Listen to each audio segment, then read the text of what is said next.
भैया आग जज साहब के घर में नहीं, उनकी जिंदगी में लग गई है। मामला कल पेश आया है जब दिल्ली हाई कोर्ट के एक जज साहब के घर में आग लगी, मगर अंदर से जो बरामद हुआ उसने पूरे हिंदुस्तान को हिला कर रख दिया।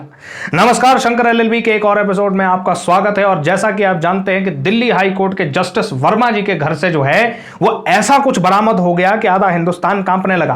बहरहाल बरामदी हुई तो इनका ट्रांसफर दिल्ली से यूपी कर दिया, लेकिन यूपी वाले लोग इनको अपना नहीं रहे हैं। उन्होंने अलग चिल्लाना शुरू कर दिया है कि हमारा हाई कोर्ट क्या कोई डस्टबिन है जो कि इस करप्ट जज को आपने यहां भेज दिया, हम कोर्ट ही नहीं चलने देंगे।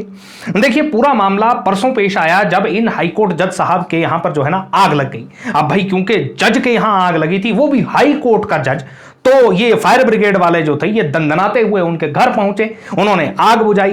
इसके बाद एक रूटीन सा प्रोसीजर होता है कि भाई पुलिस और फायर ब्रिगेड वाले उस लोकेशन में अंदर एंटर करने के बाद ये देखते हैं कि क्या सामान बचा, कितना सामान जला और ये आग लगी कैसे, इसके कारण क्या थे, इसकी पूरी एक रिपोर्ट तैयार की जाती है।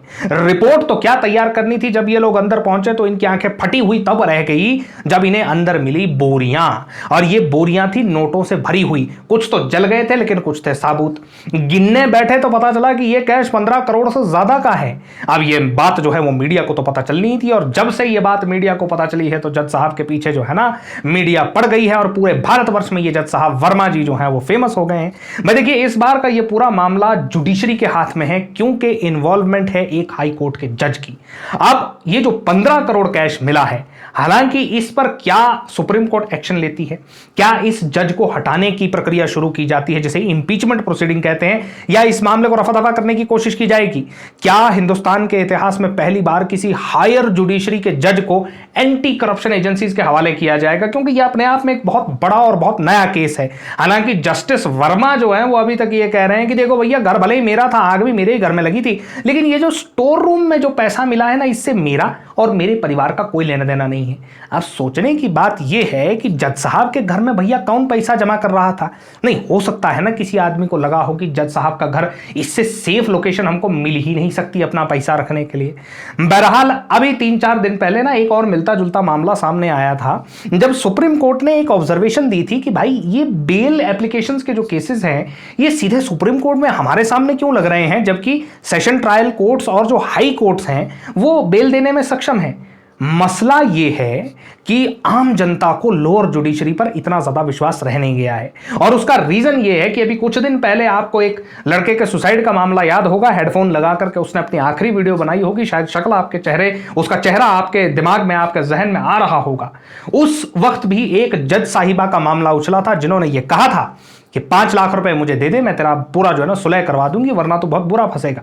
और अब यह मामला सामने आ रहा है। देखिए यहां पर सुप्रीम कोर्ट क्या करता है, इस पर सारे हिंदुस्तान की नजरें हैं, क्योंकि देखिए यहां पे मामला बहुत बड़ा है।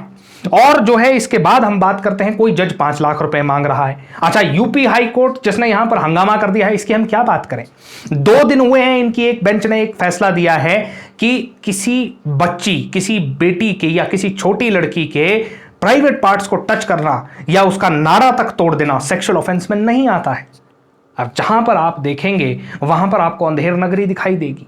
हिंदुस्तान के अंदर सिस्टम्स को रिवैम्प करने की बहुत ज्यादा जरूरत है, और जितने वकील और जितने जजेस इस प्रोफेशन में इन्वॉल्व हैं उनको अपने प्रोफेशन को रीडिजाइन करने की जरूरत है, वरना जनता धीरे धीरे करके इस काले कोट वाली जो फंक्शनिंग है, जो लाइन है, उससे जो है ना अपना विश्वास खो रही है।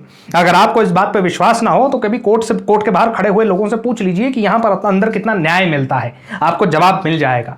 बहरहाल इस पूरे मसले में आगे क्या होता है ये तो पूरा हिंदुस्तान देखना चाहता है। आपको अगर ये वीडियो अच्छी लगी हो तो भैया लाइक सब्सक्राइब करना मत भूलिएगा। धन्यवाद।